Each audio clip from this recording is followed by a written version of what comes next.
My name's Adam Snyder. I'm a mechanic for Hunter Lawrence and I work for Geico Honda. We're going to talk about some of the differences between a supercross bike and a motocross bike. On our bikes in particular, starting with the front end, clamps change a little bit for geometry, speed, just help stability with chassis, so clamp offsets might change a little bit from bike to bike depending on who it is. You come back a little bit further, fuel tank obviously gets larger. We run an oversized tank for capacity. Radiators also get a little bit bigger to help with cooling. That helps the bike a lot. We also run a fan that helps with cooling as well. Then from there we go back, suspension obviously has changed. We go to a moto setting from supercross. Supercross is a lot stiffer than motocross, so that gets changed as well. Linkage rates change to go with the chassis, which is a pair with the clamps and suspension and all that, so linkage will change as well. On the 250, we're trying to get everything we can out of the motorcycle. Gearing, obviously, that's pretty similar as well. We tailor the bike around, or the power around the bike.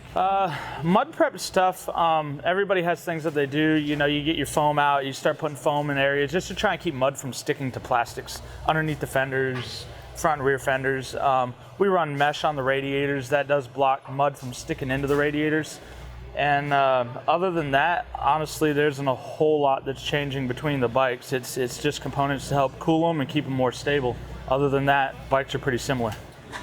What's up, guys? I'm Jordan Troxel. I work for Team HRC and I work for Cole Seeley. The change from supercross to motocross, all the guys kind of go through it. We go through a bunch of different suspension settings again, and then gearing, and then we can also mess with the geometry of the bike, whether it's clamps or linkage ratios and stuff like that. So we'll run through a couple different combos and then kind of let each guy pick exactly what they want. As far as like power in our motor, it's pretty much the same. We just play with some mapping options just to kind of mellow the thing out. They spend 40 minutes on it, so just to make sure that it's rideable. Right now it's the standard setup, so come I don't know, probably tomorrow we'll look at the track and make a decision, but even then it's still just some extra foam padding. If there's water on the track, we'll seal the airbox up. It's tough because the more stuff you put around things to keep mud from getting in, the hotter you make the bike, so it's just one of those things. I like to go less is more sometimes, but you got to do a little bit of prep along the way. Yeah, it's a lot crammed into the 2-week time between Vegas and now. Hi, my name is Dan Fahey, and I'm the team manager at Monster Energy Kawasaki. This is Eli Tomac's bike. We get it ready for motocross. Motocross is different than supercross from a bike setting point of view. We try to emphasize stability is very important in motocross. The speeds are much higher. So we alter the front geometry. We change the triple clamps. We change to make it so that it's more stable. We changed the suspension to make it a little more plush. We don't need it to hold up as much for the corners like we do in Supercross. There's a lot more bumps, a lot more ruts. We need the bike more compliant. So we changed both front and rear suspension. For the distance in the motos, it's a much longer race. So we run a larger fuel tank than standard. Of course, we do that to go the distance. The throttle is a lot more wide open, a lot longer in motocross. To control temperatures, believe it or not, one of the problems that we have in motocross is roost coming in the front of the bike, especially if you don't get a start, and plugs the radiators. So we have to try control temperature, and to do that we use an oil cooler. We put an oil cooler on the bike to keep the temperature running as low as we can keep it. Sometimes too, one thing that we do is in supercross, we're looking for that big punch coming out of the corner so that you can clear a big obstacle. And for motocross, where the motos are much longer, we try to mellow the power out a little tiny bit to make it so that you're not wearing yourself out with that punchy hit coming out of the corner. So we don't change the engine specification too much. We leave that basically alone.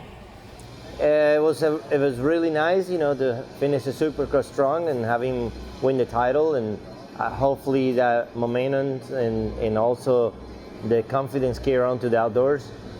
Cooper's a really good outdoor rider too, so we're looking forward. We're gonna have fun just to try keep it mellow and see what happens. I mean, this bike is pretty close to Supercross chassis-wise. I mean, suspension is of course softer. We changed a little bit stuff to the engine for more, you know, mid to top power, more outdoor settings, you know, but the basics are pretty much the same, you know, bike's pretty similar. Mechanic point wise, it's kind of like you're gonna destroy the bike the first race out, but we look the bright side, and Cooper likes to ride in the mud a little bit, so it's actually good.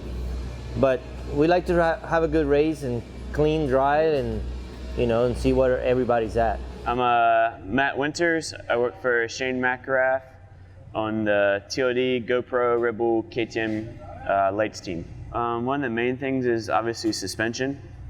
In Supercross, you want the stuff as stiff as really as you can get it, just for the whoops and the big transitions. Outdoor stuff, it's a lot softer. And then FMF, we add another layer of protection on the header to keep rocks from denting or putting a hole in it, anything that can cause a DNF. We have tested a few different options on clamps, but we've come back to what we have run in Supercross. With the new bike, for Supercross, with it being normally like in colder weather, cold air makes power. And for Supercross, it's a lot more humid, the air is real thick, so we add a few holes to the side of the airbox, just get more air into the filter. And it also lets hot air out. Like, I don't think that's what a lot of people realize is the airbox gets so hot that you need the air to get out of the airbox as well. So yeah, we have a few different options on hangers. We had a test guy, Brock Tickle, he actually came up with a pretty good package for us since Shane and Jordan were hurt. Because in Supercross we only had a few, maybe one or two options. But now that we're finally getting new parts to this new chassis, we have a few more different options. Brian Fleck, Dunlop Motorcycle Tires. Yeah, we're here at Hangtown today getting ready for press day. And there's a bit of a panic because of the weather. We don't know what it's going to do, rain, dry, or whatever. So we actually have a development paddle tire that we're working on that some of the guys will try today so we can get some feedback on. Normally if it's really, really deep and rutted, a lot of guys will run the 110 just because it gets through the ruts a little cleaner. It doesn't grab the edges of the ruts so much. So if it's not real deep and kind of greasy, I think the 120 even on the 250s is better because it has a little bit more bite when the track starts drying out a little bit. Maybe it's a little bit greasy, not quite as deep. So knowing this track's a normally pretty hard clay base, I think quite a few of the 250 riders will try a 120 today to see if it'll help them out as the track comes in a little bit. And a lot of the guys based in Florida run the paddle tire normally because their practice tracks are pretty sandy, so they're used to it, so they don't hesitate to throw it on because they ride it at home 2 or 3 days a week. Where a lot of guys who aren't based in Florida don't ride it all the time, it definitely has a different feel. So we kind of have to know where each rider's at, what they've ridden, or what they normally ride during the week, and we kind of base it on that. The size of the tire dictates which mousse we put in it, basically. There's 3 different sizes of mousses to go in the 4 different sizes of tires we have. So it depends which size tire, which mousse we put in. How's it going, guys? My name is Chris Laredo, race mechanic for Jason Anderson. With me is Jared Warwick, practice mechanic. First and foremost, I guess we would start with like suspension, much softer setting, but typically softer, sometimes longer, just depending on the rider. Also, going into summertime, it's much hotter. The bikes run hotter, they run longer, so we opt to go with a bigger radiator, and also with the bigger radiator, we add a fan to it. Run a little bit taller gearing. Outdoors, you don't really need the bottom end like you do in Supercross, so longer gearing for the longer straightaways. It allows us to stretch the wheelbase out a little bit, adds more stability, makes the bike easier to ride for the 30-minute motos. Power difference would just be the engine package, the same. But as far as tuning on the power, we don't really do that with the engine because we're always, for the start, you want a lot of power. So we're not really so much trying to change the actual power of the bike as we are trying to change the delivery of it. So we have a much longer header pipe than we would in Supercross. It makes the power much more linear, gives it more, where a short header pipe would maybe sign off up in the top range of the power, where this one doesn't sign off so early, it kind of keeps going and it's more gradual. It doesn't have so much grunt or hit necessarily right off the bottom and break the rear wheel loose, which is kind of what we're looking for. We're looking for something that's going to put the power to the ground and be mellow to where he can ride the bike very aggressively, but it doesn't wear him out and make him tired. What's up, everybody? We're here with Monster Energy, Star Racing Yamaha's Alex Campbell. I work for Dylan Ferrandis, and today we're going to go over a little bit of the things we changed converting the bike from Supercross to motocross. First off, the suspension is a lot different for outdoors, being that it doesn't take the harsh hits that like Supercross does. So we do different internals in the forks and the shock both, and valving and stuff like that. And then we do different offset with the clamps, depending on what the rider likes for handling and turning, creating a longer wheelbase or a shorter wheelbase, whatever they prefer. Normally Supercross is a little bit shorter and outdoors a little bit longer, but it also is personal preference for the rider. We do different gearing, final drive gearing with rear sprockets, and that's also personal preference for the rider. Dylan typically runs his about a tooth lower than the other riders on the team. For the fuel tank, we run a carbon fuel tank this year, which is new, and then we add heat tape in places to protect it from heat and high temperatures. We do different mapping. Some riders like the power to come on a little harder or a little smoother. And Brad here at the team and Vortex, we do different mapping for outdoors, and we also do different exhaust systems for outdoors that helps with the power curve. And Dylan, he likes his pretty smooth, not very abrupt or anything like that. So for the plastics and the high temps as well, on the right side we have trimmed the side panel, and then FMF has added the guard right there for their boots.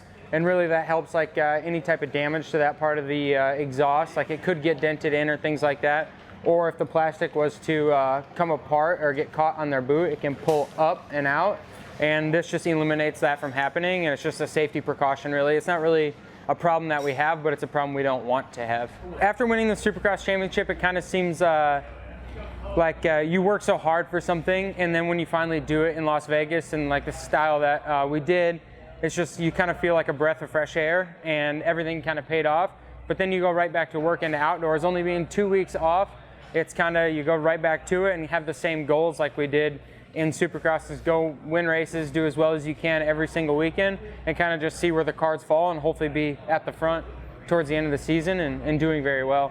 Hi, my name's Sean Bell. I work for Justin Barcia at Monster Factory Yamaha Racing. Not too much has changed from Supercross to outdoor this year. We got a fan on the bike. We have a step seat on the bike, and ultimately a different setting as far as suspension goes. And the carbon fiber tank for volume. Yep, the shrouds have protection for the airbox. The carbon pieces here on the end. You have to use a lot of brake protection to save rotors and also the calipers as well. We've changed a little bit with mapping, tried to mellow the motor out to make it much more manageable. And the linkage is the same from indoor to outdoor. More or less just tried to get a better balance on the bike and a softer setting. The exact same PC pipe on the bike is indoor to outdoor. I mean, not much has changed from indoor to outdoor. I'm Billy Hartle here with Monster Energy Factory Yamaha. Typically I'm Aaron Fletcher's mechanic, but for the time being I'll be working for Dean Ferris. Setup wise, him compared to AP is honestly not a whole lot different. They actually run the same bars. Little bit change in the height of the bars. The bar mounts are a little bit lower for Dean. Levers and controls in that manner are pretty close to the same. They both run stock levers. No issues there. To get this bike ready for outdoors, we have added some pieces to it, like these carbon fiber guards up here to keep any water and dirt from getting into the air intake up here. And Also, we mount a fan to the bikes and the radiators to keep it cool throughout the motos. We switched to a carbon fiber CRM tank for a little bit more fuel capacity for the longer motos. And obviously suspension changes, but that's about all we got to do.